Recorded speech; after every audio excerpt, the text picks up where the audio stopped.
Hi everyone, this is Rick here. If you're getting dialed in, I'll get started in just a few minutes. I gotta adjust some controls and send these links out. And if you have questions, feel free to let me know in chat. I'm going to scroll chat very thoroughly this time. Sometimes I miss people's questions as I scan through it, but since I'm doing this live stream solo, I will be able to look more thoroughly because there's probably a lot of questions.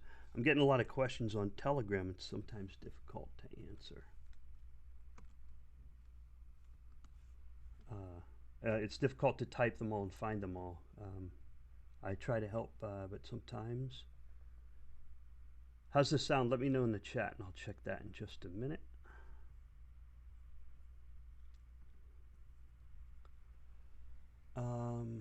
Let's see here. There we go. It'll give people time to dial in. I can't put the stream key and connect the live announcement with the actual live stream using Zoom because there's nowhere for me to put the stream key. If I use OBS, I'll be able to connect that, but presently Zoom won't let me do that. Now, what Zoom is really good at is screen sharing and large groups. Okay, and I'll just let the stake pool group know. Cardano official. That way people can dial in. Okay, almost ready there. Sorry for the delay in getting up and running. Just took me a moment there. All right, all set. All right. Oh, hello everyone. Okay, now I turned over to my chat window and I can see that there's a lot of people there. Hello. Hope everyone had a good Christmas and Happy New Year coming up. 2020 is right around the corner. Shelley's doing well. The Elite Trance, Harley Davidson, Wayne Morgan, Christian, everyone, Wen Jian, Mashur Turk, thank you everyone for dialing in and I appreciate it. And I see some of the folks who liked to play Jeopardy are in there as well, and Shelley's generating a lot of interest and a lot of knowledge, so I should be able to get a Jeopardy game in soon. My work schedule's starting to pick up, so I'll try to get one squeezed in because that Jeopardy game seemed to be a lot of fun. I really got a kick out of it, and I think it's very educational, so we'll get back to that in a bit. All right, Short Turk says you can hear me well. Thank you, Harley Davidson. Sounds good. All right, I'll get started with the live stream here with the Shelley Testnet update. If there's any pool operators dialed in, feel free to chime in the chat and let us know about your experiences and how you think things are going with the testnet. So to get into the update, I know I've been streaming a few minutes here. To get into the update on the live stream is the testnet is going much better than initially launched, which is as expected. You know, you launch something and then you got to work through some problems. So the initial 0.8.2, 0.8.3 Jormunganders, we ran into some problems. We didn't have all our network optimizations in place to handle an extremely large load. IOHK then released 0.8.4 and 0.8.5, which has worked out extremely well. We've seen very significant improvements in network performance, and we have some silent heroes out there. Heroes of the testnet is what I call them. Someone coined that term on Telegram, and that's Palderogi. He's a silent hero of the testnet, where he released on his GitHub some settings for Linux. So what's working well for the Shelley testnet right now is the pool operators seem to be having great success with either Jormungander 0.8.4, 0.8.5 running on Ubuntu. I initially ran on Mac, and Mac has some security restrictions and some limits on some hard limits that can't be violated on Catalina. So I shifted over to Ubuntu at the advice of my great friends over there on Telegram. And so I'm running Ubuntu Parallels, for example, and that's working out pretty well. So the stake pool operator is doing very well with Ubuntu 18.04 LTS and Jormungander 0.8.4 or 0.8.5, depending on their configuration. And the testnet is running extremely well. Now what's happening is the stake has gotten out there and it's starting to distribute. It's starting to propagate out into the different stake pools. And it seems to be helping with the network performance, because even when we got to 0.8.4 and 8.5, there were still some performance improvements needed but as more and more operators got their pools tuned, it takes time. It takes time for the operators to get their pools tuned well and to get their operating system and Jormungandr playing well together. But as that occurred over time, we're on day 15. We're on Epic 15, day 15. I like how that worked out. So we're on day 15 because we're on Epic 15, and the pool operators have been tuning their equipment and tuning their settings. The network performance is greatly improved. I'm seeing a huge improvement. It's not just any one single node, but it's the effort as a team to understand it better and to get it working well. So I very much appreciate all the effort from all the pool operators out there, and Chris Graffagnino and Palderogi and all the folks in Kylo who've been help training the stake pool operators who are new coming up online.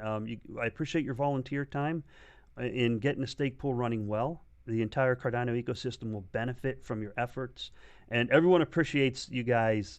And I just want to make sure I give you a good shout out. And my good friend Wonder Bear over there at HRMS Hermes Pool, who's keeping us well engaged in the Telegram channels with knowledge. Old Crypto Geek. There's so many people, I just couldn't possibly name everybody, but there's so many folks out there who've been very helpful in this journey that continues and will continue for many, many, many months and years to come.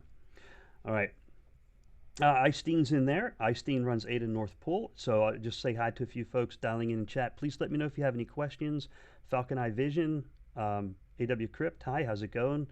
Words in the Wilderness, Martin Dursberg, hi Rick, Pat, Basho's on the way, thank you Pat, and Pawa Kuziak.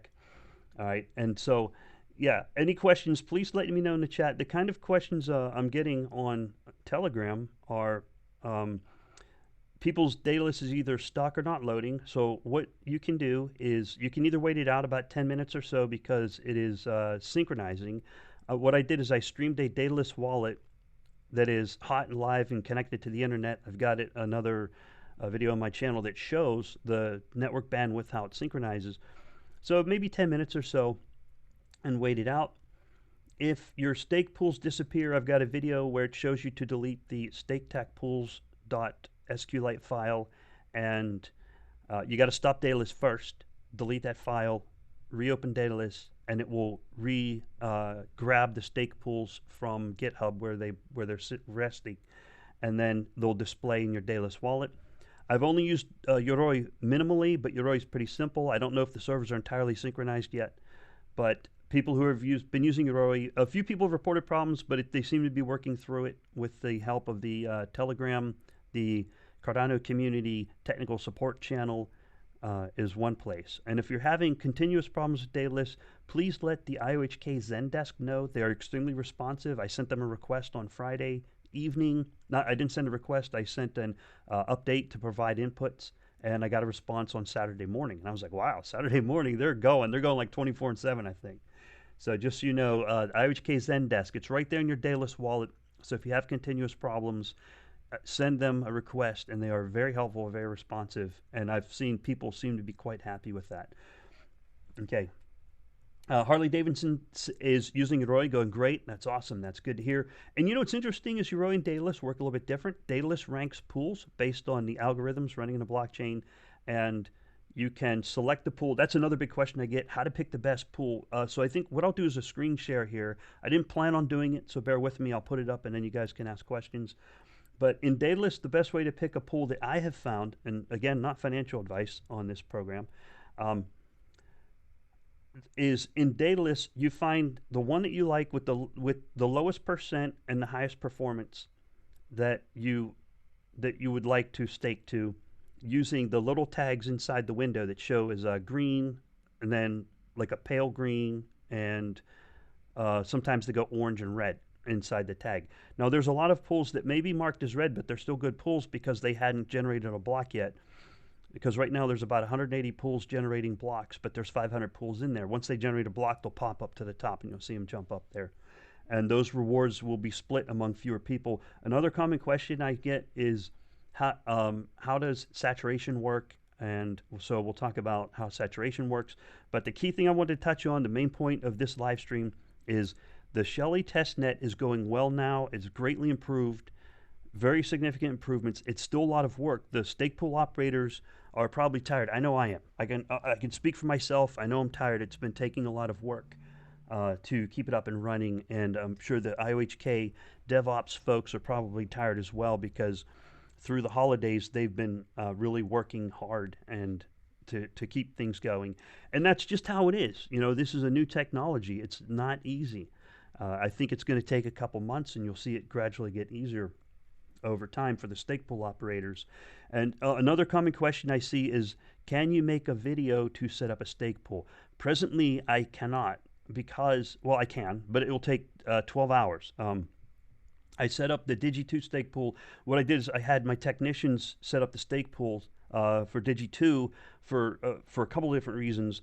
One is people had asked for it, and number two is I wanted to test another business model, and number three is they for practice, they needed target practice bringing a pool online, because it takes a lot of effort. You know, if something takes about 12 hours to get through, I could probably do it in 8 hours now, but that's a long video. No one's going to watch an 8-hour video. It's still a complex process, and the settings are very unique to the platform that you're putting them on. So I could do one video. It would take 8 hours for Mac OS X, and do one video. It would take another 8 hours for Ubuntu, for example. So as the process becomes more refined and more solidified, then I'll go on to making a video. But in the meantime, check out Chris Graffinino's GitHub. The links are out there. They're on my Twitter. He has a procedure if you want to run a pool on a VPS on, for example, DigitalOcean or AWS. You can follow his procedure and it works. I haven't done it myself, but I have seen many pool operators report in the channel. They just follow the procedure and it works. And he also has some tuning parameters. And if you're an advanced user and you're running Ubuntu or variants of Linux, check out Palderogi's advanced settings or tuning settings, because those are winning. That's a champ. I've used his recommendations and I've seen a great improvement in performance. Okay. So just getting a few of those bits out there. Let me check if there's any questions in chat, and then I'll go on to some of the commonly asked questions and how to answer them. Okay, let's see. All right, Pat's using both Daedalus and Yoroi. Both are working awesome. That's good to hear. They are. They are. If your Daedalus isn't shown to take stake pools, just try closing it and reopening it. Falcon Eye Vision says, I have a problem. I can't undelegate to redelegate, and staked shows 0. Did you hear about that? Yes. There's a couple different ones. One is, I have a video on my other channel. If you do all 4 steps where you delete the local database, you delete the blockchain. You got to be careful doing that. I did a video on Windows. I'll have to see the problem on Mac before I can do the video on Mac, or maybe I can replicate the problem. But anyway, there's 4 things you have to delete: the Daedalus .lock file, the StakeTackPools.SQLite file, the local blockchain database, and then the other folder that I have in that video. You have to stop Daedalus, then delete those files, then restart Daedalus, and it will resynchronize. Now that's just a quick workaround. That's like a shortcut. The ultimate shortcut is, or the ultimate thing to do is, you would delete Daedalus in its entirety and reinstall it, put in your passphrase. Now, the problem is, it'd be best to put in a Zendesk report ticket, because it might generate a new rewards wallet key, and you've already hit the transfer. You hit the button to transfer your rewards from your wallet over. So make sure you save both of your passphrases. You have your original 12-word on Daedalus. Then you have the rewards 15 words that it generated, and you're going to have to restore that wallet instead of create new. You would have to do a restore with the 15 words that was generated with your first rewards wallet for it to have the same data, and then you'll be able to access it. Okay, so that's what you would have to do. So that's a good question. Thank you, Falcon Eye Vision. All right, let's see, anything else? Pat Coulter says, Rick, do you ever sleep? Sometimes. I sleep sometimes. I drink a lot of coffee. I'm a big fan of Italian coffees, and one of my favorites is a Turkish coffee. Turkish coffee is extremely strong. It's got the grounds in the bottom of it. And I also like French press. I have a French press downstairs, and when I need a real boost, I French press heavy-duty coffee. So yes, I do sleep sometimes. Just so you know, I do. I have been spending a lot of time on Telegram, Don't tell my wife, but she calls my my nodes. I got a couple of nodes, and I got Telegram running. It's on all the time, and she calls it my girlfriend. So it's her joke. Don't tell her I said that. She doesn't watch the podcast, so she won't know that I said that. All right, so uh, hopefully that answered your question there. So do you ever sleep? Sometimes. And Martin says, "Hi Rick, thanks for your efforts. Really excited for 2020." Me too, Martin. Absolutely. Question: which Jormungandr improvements do you foresee in the coming months? I foresee there's in the short term, it's stability improvements and tuning. They don't have to make a lot of changes to the Rust code base that I'm aware of to get the stability improvements. Uh, like 99.5% of the code is good to go, and they just got to tweak a tiny little percentage, which turns out to be the most important percentage sometimes. All right. Then the other one is when the Haskell release comes out. Charles Hoskinson put it out in his AMA.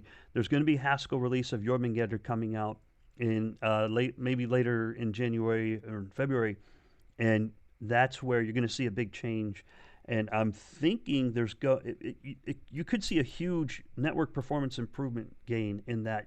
We'll see. We'll find out. That's why it's a test net. Is you got to do stuff and find out what happens.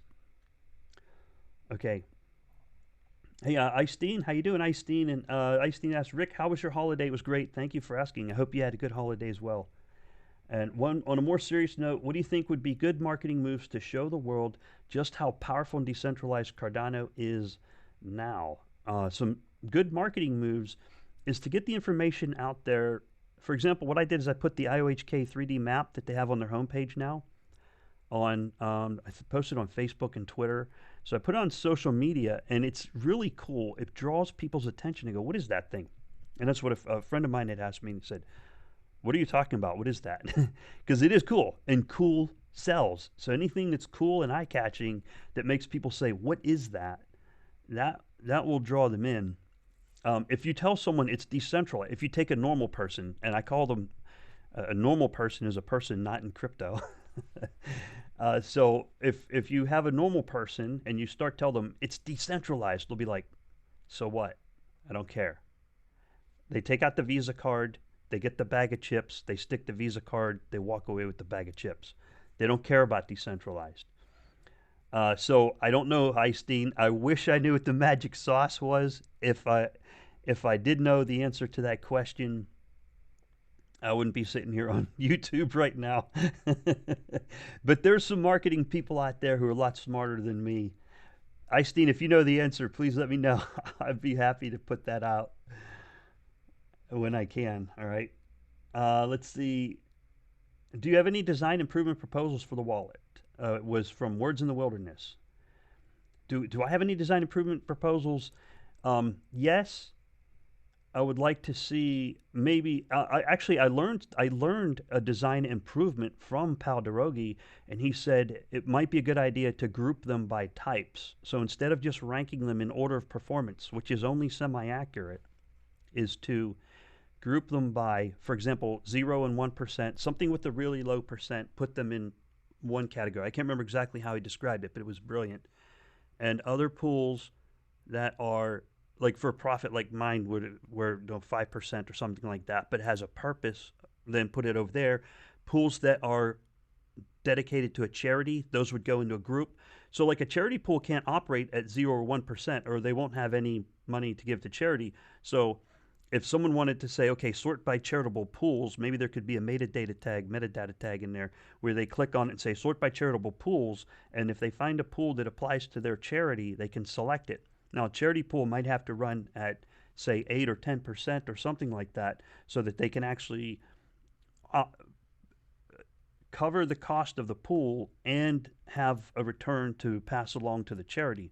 So that might be one way of doing it, is to sort by a group type, like where you say what type of pool. Whenever the pool operators submit their pull request to GitHub, there's different fields. So that might be useful. And then that'll allow the users to sort by type on the pool. So that's one way of doing it.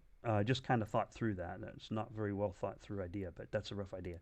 But anyway, yeah, maybe I can find Pal's inputs on Telegram and let you know what they were. Okay.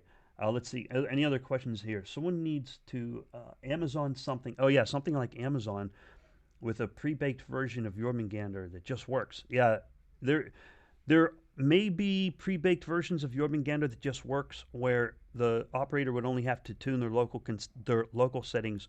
You're always going to have to tune the local settings. Like for example, if you get the Rock Pi, all right, Clio.1, Marcus and Robert, they built those Rock Pis. If you were to put the Rock Pi, there's a file you can install, and it's pretty much ready to go. Like it's 99% ready to go. And what you would have to do is tune your local network where you allow port forwarding through your firewall, and then you would go into the config file and set the ports and launch it, and boom, up and running. So the Rock Pi may have minimal configurations. I haven't done it myself, but I've seen a couple people report they're running the Rock Pis in a passive mode, and they seem to be rather successful. I don't know of anyone who's running a Rock Pi in the leadership mode, where it's a block generator. If anyone is running a Rock Pi in leadership mode, let me know in the chat. Let me know your level of success. The good thing is the Rock Pis are running on a Linux variant, so that should be pretty stable.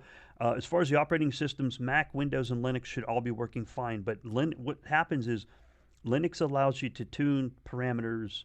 It's a little bit more, it gives you more leeway, and it allows you to push the limits, to push the envelope. So that's why I think Linux is doing well. All three are good operating systems, but at this current point in time, it seems people are having more success with Linux on that. There's a question, can we use the Chroma app on iPhone to open Shelley Testnet? I don't like to use laptops. No, there is a Shelley mobile app. You can get in the App Store to Google Play Store, so you can use Shelley mobile and put your passphrase in there. I haven't done it yet, but I believe that works. So use the mobile app. If you want to use like an iPad, you can install the Yandex on the iPad. Now, I can't recommend it because I haven't done it, but Yandex is the Chrome compatible. Then you would be able to, if you wanted to use the extension, then you can install the Shelley extension in Yandex. I don't know if that works. I haven't tried it myself. I have seen someone do it last year, but I don't know if the current version will let you do that. So try using Shelley mobile and see if that works for you. Okay, let's see here. Linux rocks, no pun intended. Yes, it does, Pat. I agree. I started messing with Linux first in like 2001, and I told a coworker in 2001, I said, wow, this Linux thing is really cool. It could take a chunk out of Windows. And he said, nah, you're crazy. No way, no way. I was like, yeah, it's very modular, and you can compile it only the modules you want to run in the kernel. You can run a very lightweight version of Linux, where at the time Windows only had two options, desktop and server, and both of them were pretty heavy. But Windows 10 is pretty good now.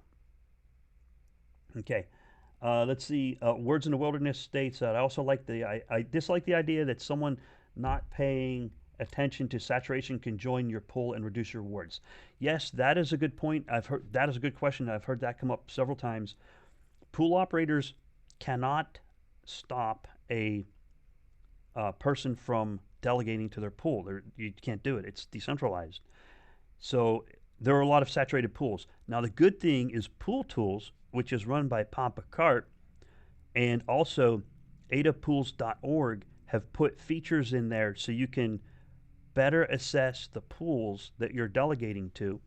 Let me do a screen share on that. Maybe that will help answer questions. I'm going to attempt the screen share. Sometimes I goof this up, but let's see what we do here. I'm going to use pooltool.io. And thank you, Papa Carp, for building this. Absolutely amazing work. I'll put it over here. I'll try to set. Oh, and you know what? There's probably some good questions to point out on Pool Tool because he recently made some updates to it. I'm going to share. There we are. And I had to put another monitor up here. Let me know if that's going out. That looks good. It looks like it's going out. Okay. All right, so here we have Pool Tool, and he added Papa Carp added a cool feature here. You see over here in live stake. All right, so if you're delegating to a pool and you want to pick the best pool, that helps answer the question, how do I pick the best pool? you can check the live stake over here, and now he has the indicators in red when they're oversaturated. Okay, so you can sort by live stake, find pools that have stake applied, and notice the top pools listed here, the top block producers. The default, it sorts by lifetime blocks. So you see the lifetime blocks over here on the right, and the live stake is now tagged in red over on pool tools. So if you see this red here, it's above saturation. Now the way saturation works, it is 1% of this number in the top left. You see that 9.4 billion. So you multiply that by 0.1, and that, or sorry, 0.01, or divide by 100, and that's 94 million. So the current saturation point is 94 million. And any pool that's above, so Mike put some algorithms in there, Mike is Papa Carp, and he put some algorithms in there that will sort it for you, so it's dynamic. As the total stake goes up, which it has, it's gone up in the last couple of days, it will adjust those numbers whether or not they're red. So something you can do here is just go down and set your number of pools listed to like 50, and you can go down the list here, like here's Atomite right here at 89.6 million, and the ones down below that are showing no longer red.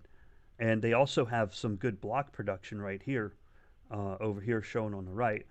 So these pools are below saturation, and basically as long as they're below 1%, you see that 1%, and this is 0.9, the 1% is red, and the 0.953 is no longer red, and that's how you can check. And he's got a nice search tool up here. So if you have a pool that you're interested in, like here, I'll do Hermes pool, and I select this one, and I can see that he's under saturation here, but he's making blocks. He's cranking out the blocks.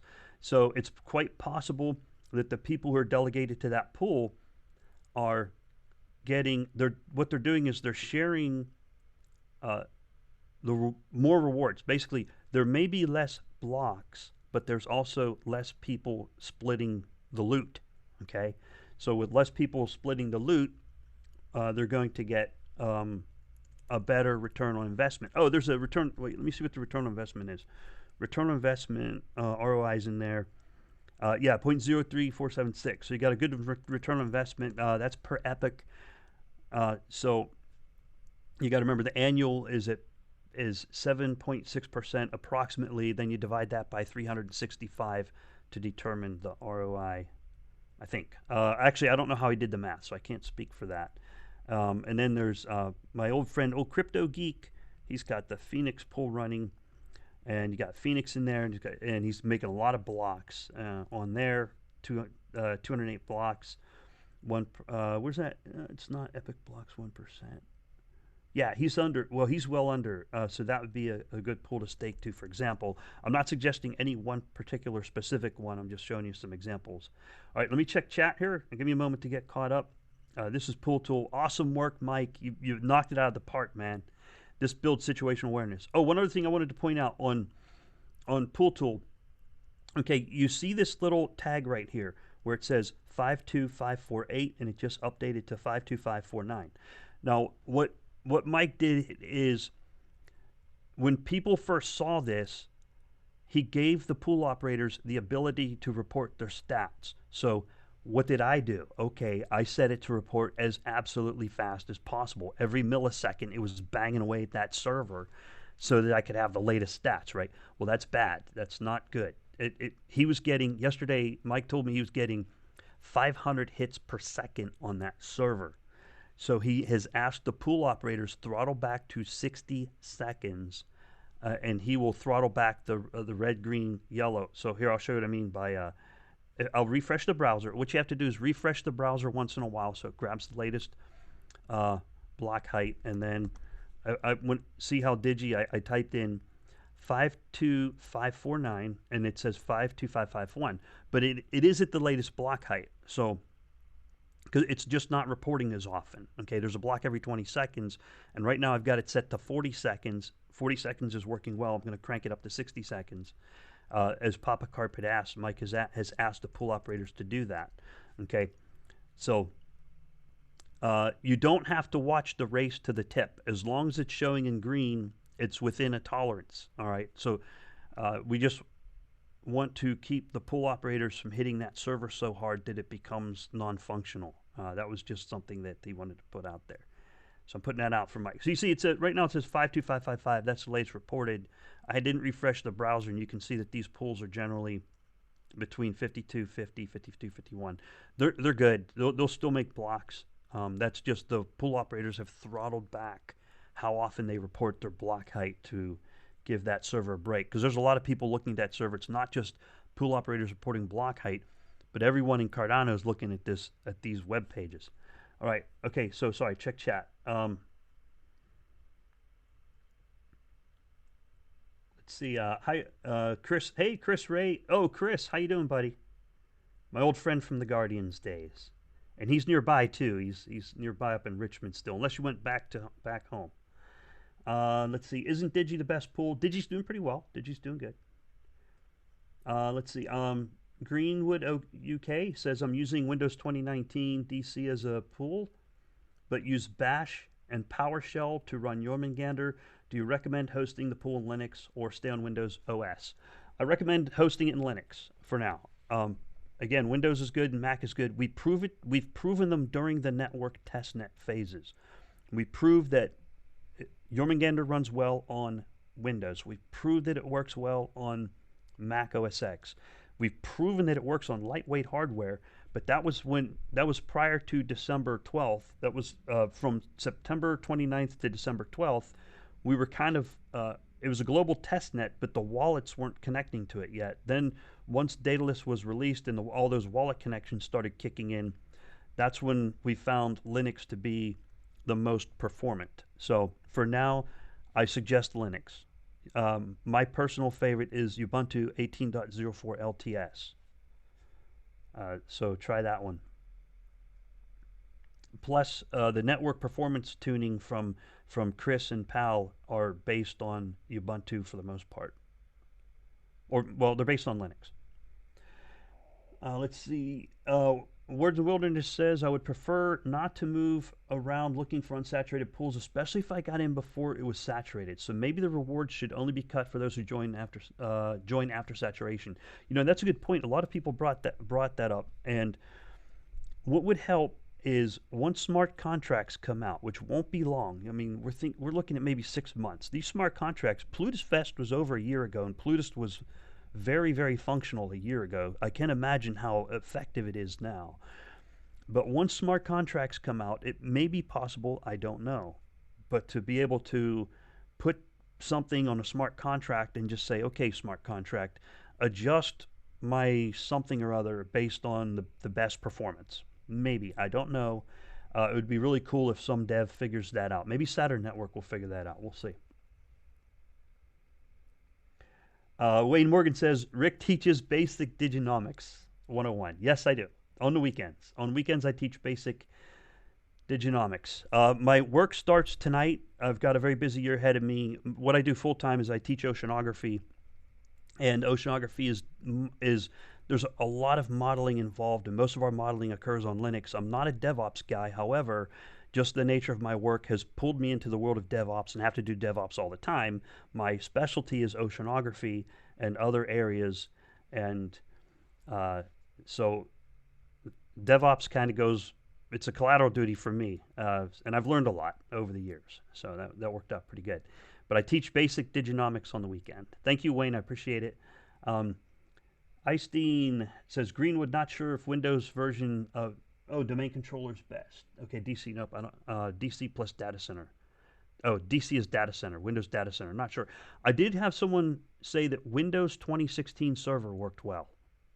I'm not sure what the major differences are between Windows 10 and Windows 2016 server, but 2016 server might allow you to tune it a little more so than regular Windows 10.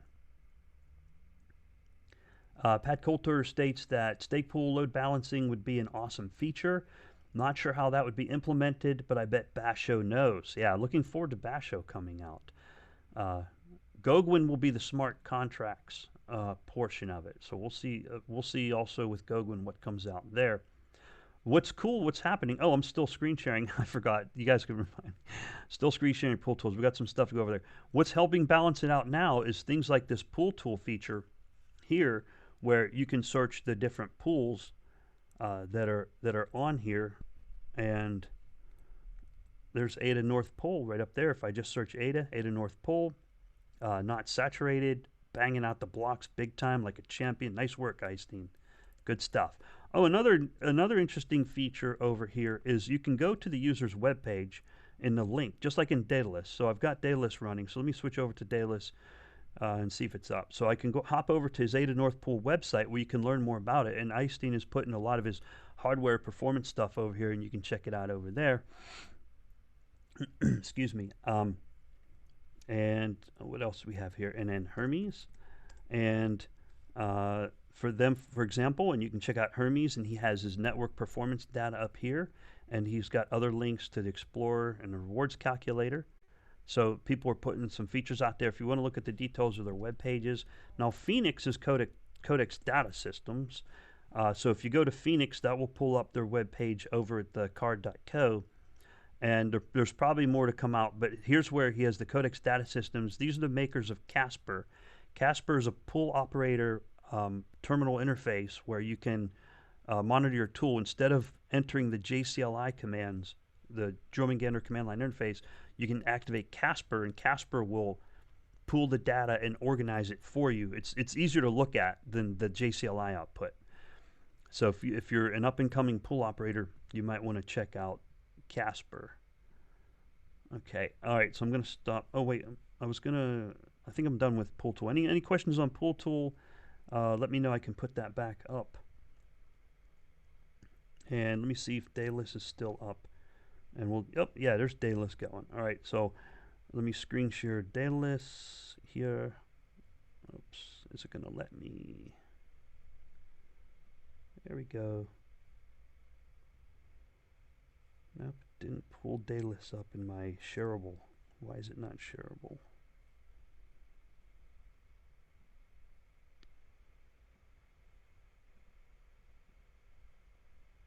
Nope, it won't let me share it right now. It's not giving me a window to share that out. Maybe I can share the desktop. Yeah, I can share the desktop. That'll work. Okay, I'm going to share the desktop. It might be a little confusing at first. Okay, can you see that okay? All right, so I've got Daedalus up here. Now I put, not saturation, pledge. Pledge is going to become important soon. So you see I'm delegated to DIGI, yes. I put all my eggs in one basket. I put all my pledge in the wallet and then pointed to it and delegated it. And then so it's all in that one. But you can do the same thing from Daedalus here. Okay, let's say I search for a stake pool I want to stake, and I go here and select the icon for the pool, and then I can launch to their web page just like I did in the other one. Okay, just like I did from Pool Tool. So you can do everything from Daedalus and also Yoroi. I don't have Yoroi on this computer. Okay, so you can get your pools from here. Okay. And what's Ada North Pool? ANP, just for example. Yeah, ANP is Ada North Pool. And then you can open up their web page and you can open up the pledge address. Now, something that's not yet being accounted for as pledge address is pledge. Pledge is not in the equation yet. First, we have to test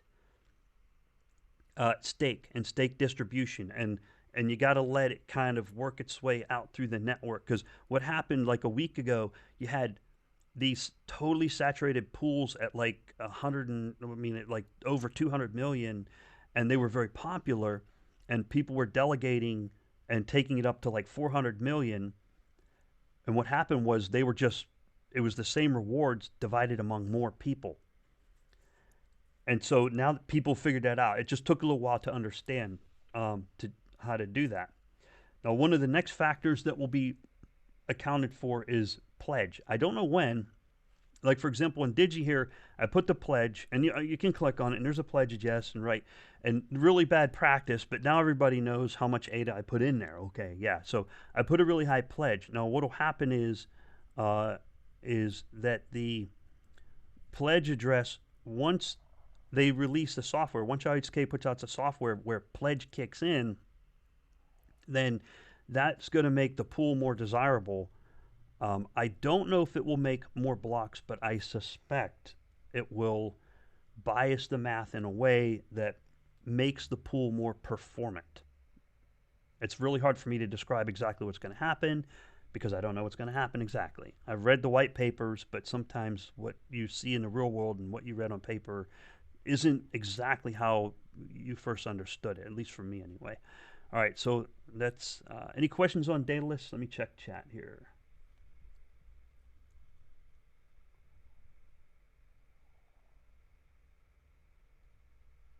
Yeah, Einstein, you bring up a great point. The software runs great on Windows and Mac.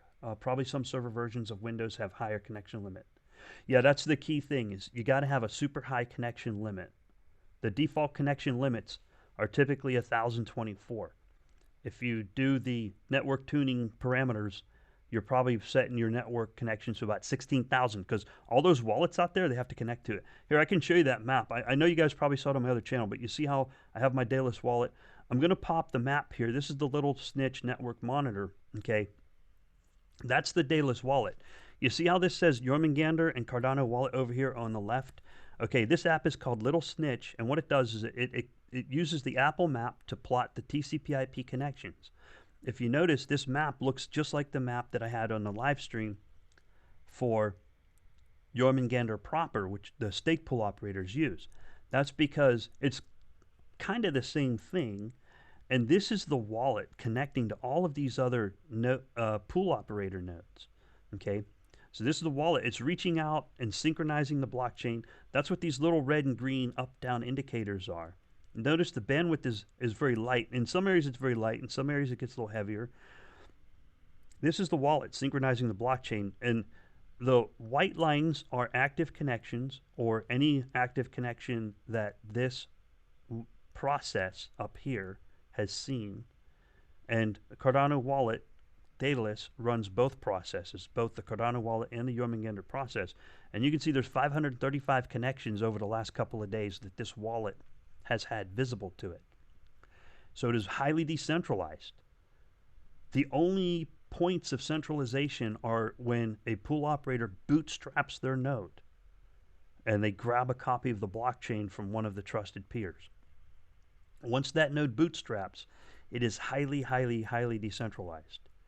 And then the other point of centralization is putting the tags in Daedalus and Yoroi. You have to do those through the Cardano Foundation GitHub, which is a good thing. I mean, it's not perfect, but it's really good because it solves a problem.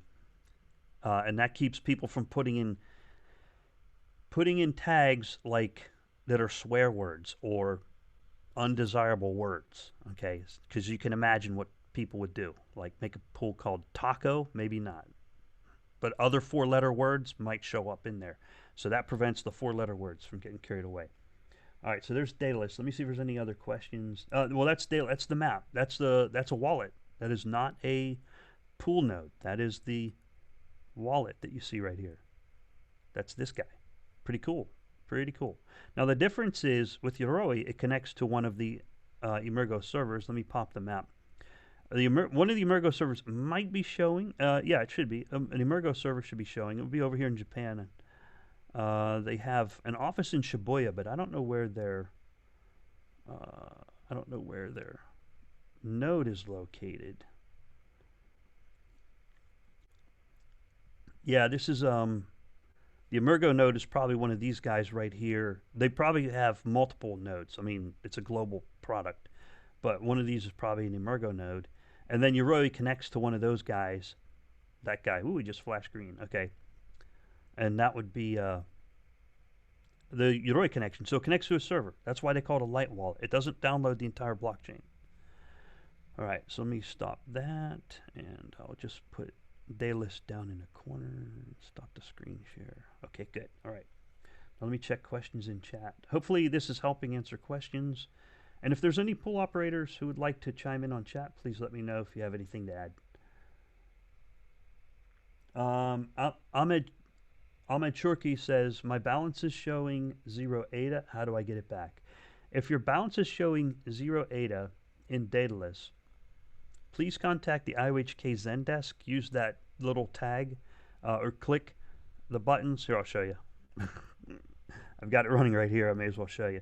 Yeah, if you're having any problems with Daedalus, contact the Zendesk. Let me put my desktop back up here. And we'll just go through the iconology. I didn't plan on doing this, but hopefully it's helpful. Let me share my whole desktop and confuse myself for a minute. Okay.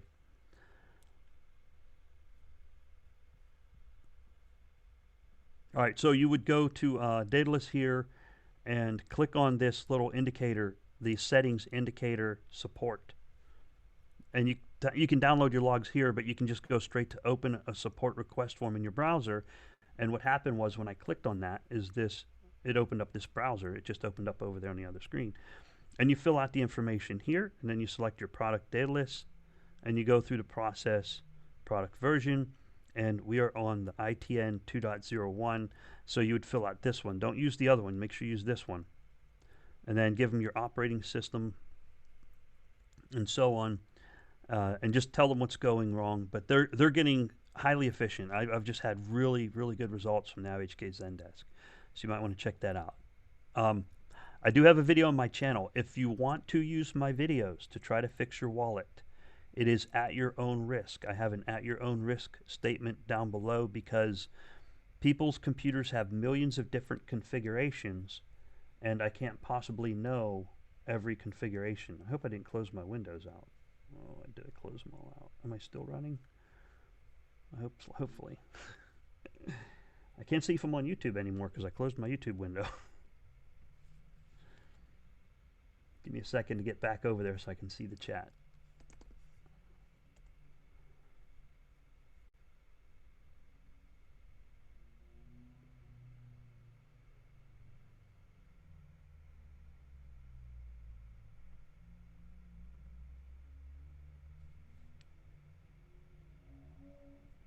Yeah, I didn't close my Zoom window.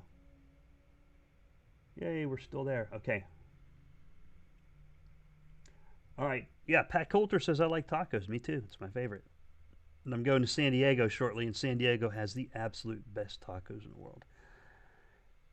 Okay, so Falcon Eye says, Rick, can you tell us more about your server setup? Yes, I can tell you more about the server setup. My server setup is, I have two right now at the moment. My primary server is a Mac Pro with 64 gig of RAM, a 12-core / 24-thread Xeon processor, and I'm running Parallels. I was using VirtualBox, but it turns out Parallels is better. But Parallels it's kind of expensive. But Parallels is extremely efficient. So on Parallels, I'm running 2 Ubuntu nodes. Each one of the nodes, DIGI and DIGI2, have 8 CPUs and 8 vCPUs, so 4 hardcore and 4 virtual, and 8 gig of dedicated RAM on each one of them. They're running Ubuntu 18.04 LTS, and it's using the configurations from Palderogi and some of the settings from Chris Graff.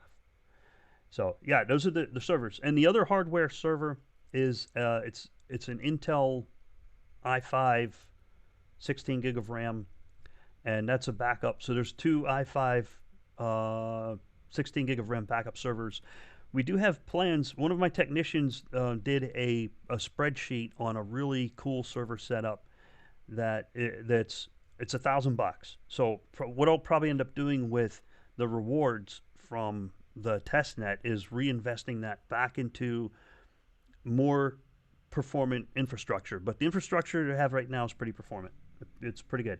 Mac Pro server is a pretty good server. I have pushed it so hard over the years. I've pushed it so hard in the last couple of years, and it just keeps running because it has a Xeon processor and ECC memory. I think Eystein, didn't you recently? Didn't you go with ECC memory? I thought you did at one point. But yeah, Xeon processor and ECC memory. Xeon processors are designed to run. They're designed to run at max chap at 100%, 24 hours a day, 7 days a week indefinitely. The difference between a Xeon and an i7, i5 is the Xeons are designed to run indefinitely at maximum. So it can run at 86 degrees. I have endurance tested it using Prime 95 for 24 hours, which pushes the CPU to absolute max capability for 24 hours. And it was fine. No errors. That's like trillions of calculations. So that's why I like Xeon. And I like ECC memory because it corrects errors on the fly, so you tend to have fewer crashes. So ECC memory it can be a tiny bit slower, about 2% slower than non-ECC memory. But what happens is memory is so microscopic is that electromagnetic interference from the computer can cause a bit to flip. So a bit might flip from a 1 to a 0 or 0 to 1, and that would cause an error. So what the memory does, it will, if non-ECC memory will either refetch the missing bits, the ones that have an error, it'll refetch them, or it will crash. But it's kind of random. It depends on what the flip bit is. With ECC memory, it sends extra bits over to fix itself on the fly, which reduces the crashing. So that's why I use ECC memory. It maximizes uptime, and most financial, medical, high-end servers will use ECC memory. Although there's a tiny bit more slowerness on the number. If you look at the numbers, it looks slower, but in real-world performance, it's kind of the same because it doesn't have to refetch data. It just fixes it locally on the fly right there inside the ECC memory. So if you look at side-by-side comparison charts of real-world performance, it tends to do pretty good. I'm off on a tangent. I'm sorry. I got to come back on to what are we on chat? Hopefully I answered your question. Oh, Einstein went with ECC memory. Yeah, that's a good way to go. Yeah, I prefer ECC memory as well. Pat Coulter says, Mac has never been a network-intensive server. Cardano needs that. No, I'm not sure what you mean. Mac, Windows, and Linux are all equally as intensive network-intensive servers. It depends on, okay, when you say Mac, I'm not talking about a MacBook Air that you can purchase at Best Buy. I'm talking about heavy-duty, high-end Mac, the kind that Pixar uses to build movies. That's the kind of Mac that I'm using. It's a Mac Pro server. It's a Mac Pro, okay? The one I have is the 2013 Mac Pro, which is still a very performance server. Let's see. Okay, IDOT asks, he says, Rick, can you give us an idea of how much ADA you're staking and holding? Well, I shouldn't, but you can kind of click on my pledge address and it's a giveaway. It's right there. That's a risk stake pool operators have to be aware of. It's a risk they take on.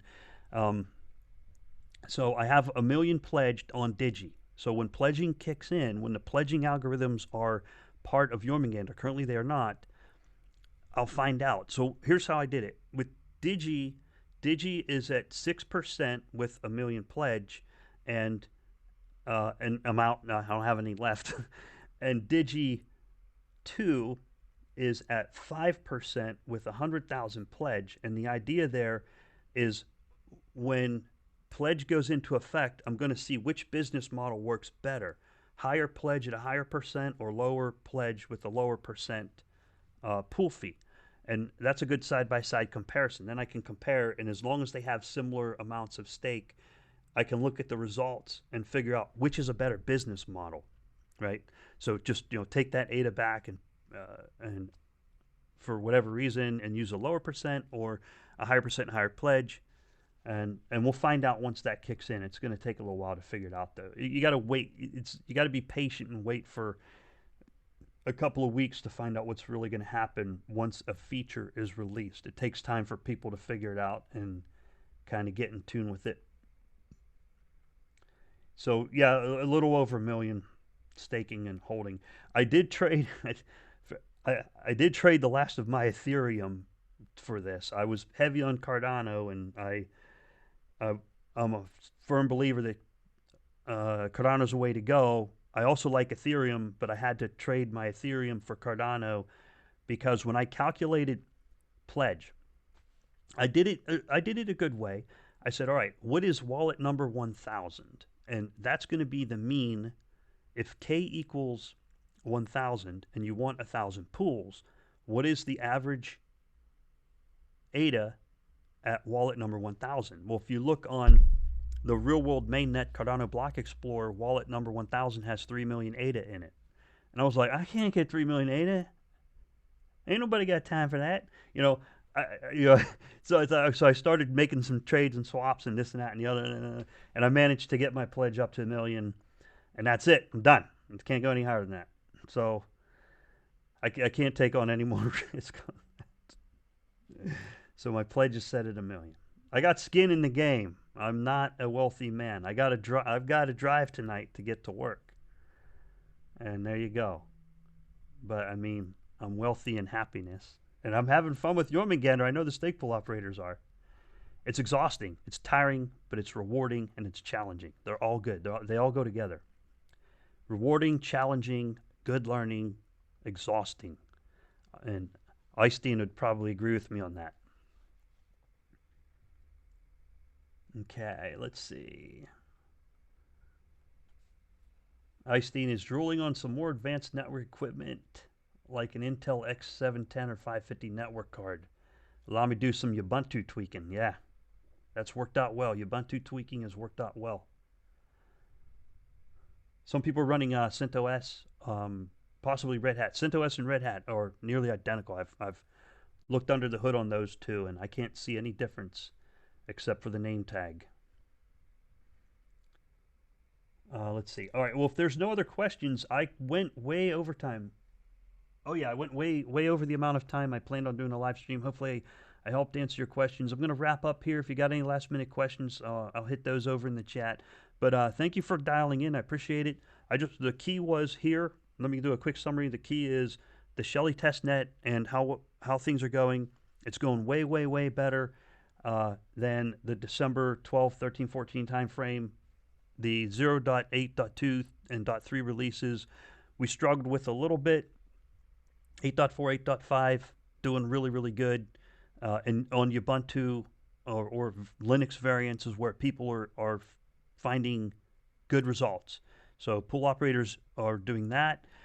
And I can't make a video yet because it would be like an 8-hour video because of the time. I mean, it would just take a very long time to make it. So once things start to stabilize, I'll make a video on how to set up a pool. Any other questions? Let's see. Oh, okay. AW Crypt asks, Rick, what's your ADA donation address so people can send your ADA for all your hard work in creating great videos?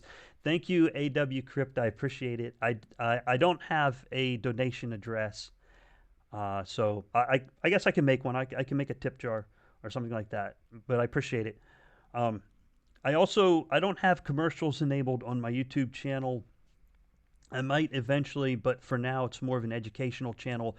All of my videos are set to science and technology, and they are also set to Creative Commons, so you are free to reuse the videos. Creative Commons gives you a lot of leeway, but you can't abuse them because there are limits. Creative Commons, you can download the entire video and take chunks out and then use it for bits and pieces. So Creative Commons 4.0 license, you're free to reuse the videos if you want to take a chunk and use it for something else. And I forgot. Okay, super important. If there's any stake pool operators still dialed in, okay, you guys know we have stake pool podcasts over at the Cardano Effect. But what I would like to offer to all the stake pool operators, if you want to come on Digital Fortress, you can do a one-on-one, do your own focused on your pool. I can get you a thumbnail made with your logo on it. And it would just be a brief, like a 5 or 10 minute or however long you want, where you just tell everyone about your pool. So that's one way I can give back to the Cardano community. This channel is kind of well established. So if you want to come on Digital Fortress, let me know in the comments down below, and it would be about you. The only question I would ask is, tell us about your stake pool, and then you just talk away. Tell us everything you want, like what are your goals, what are you trying to achieve. I think I'll be able to do one a week. I think I can squeeze in one a week on Saturday mornings, my local time, wherever I happen to be in the world. I can swing that. Okay, so Saturday mornings, my local time. Currently, I'm on the East Coast. The next couple of weeks, I'll be on Pacific Standard Time. And so, if you want to come on Digital Fortress, let me know in the comments. And it's a work in progress. We'll see how it goes. You come on, and it's that simple. It won't be about Digital Fortress. It'll be about your stake pool, and you'll be able to download the video and share it or put it out wherever you want. So that's one way I can give back. Like developers that have been great. They've been providing Casper from Codex, and the developers have been providing all kinds of stuff. Now, I'm not a developer. Okay, I teach oceanography in the field. I'm a field guy. That's why I have to travel so much. And so that's how I can give back. Is I can you could use a channel. How's that sound? Does that sound a good deal? I'll help you guys out. It'll be good for you. It'll be a win-win. OCG. I talked to OCG and he thought it was a win-win. Bjorn Lazarevsky would like a settle for a shout out here. All right, Bohan. Sorry if I mess up your name. Bohan. Eystein likes that idea. All right, Eystein, we'll make sure we get on. Well, we have a big podcast going on over the Cardano effect with the stake pool operators. So whichever works best for you is if on Digital Fortress, the floor is yours. You can just tell us whatever you want about your stake pool. But over on the Cardano effect, we're doing a stake pool operator podcast. The next one is planned for December 4th. And I have a Telegram channel in there, and I'll drop the link down below in here. So if you're a stake pool operator, and that's stake pool operators only, you can join that. Although it's a public channel, it's so that the stake pool operators can tell people how things are going and help educate the Cardano community on a really big channel that's very well known. All right. So that's all I got for you so far. Yeah, January 4th is over there on the Cardano effect. Worlds in the Wilderness asked, do you see how Cardano can be used in your field? On the oceanography side, no, but on the networking DevOps side, yes. I do see ways that Cardano can be used in my field, but there's proprietary software involved, so I can't say it on a podcast. Sorry, so I can't say that. But basically, how it could be used is high assurance database replication, where I have to make sure my database matches your database, and there's some sort of confirmation that I know we are synchronized, and that's where Cardano could be used in the area that I work. Is that the databases are spread out over a large area with various types of network connectivities, and that would solve. That's what it's designed for. That's the kind of problem it's designed to solve. But that's just a thought. There's a lot of smart people out there who figure it out. All right. Okay, so I hope you guys enjoyed the video. I went way into overtime, so thank you for coming on Digital Fortress. If you're a pool operator, please let me know in the comments or email me at rickymac@email.com. That's RICKYMAC@email.com if you're a pool operator, and we'll work out a time. Let's go with Saturday mornings at my local time, where I'm located currently on the East Coast, and then through January I'll be on the West Coast for a little while. And then you can tell everyone about your pool, and we'll get the thumbnail will be your pool, your logo, your tag, the whole genie gig. All right. So thank you, everyone. I'm going to punch out now. I appreciate it. And happy staking, and the test net's going great. Summary. Bye-bye.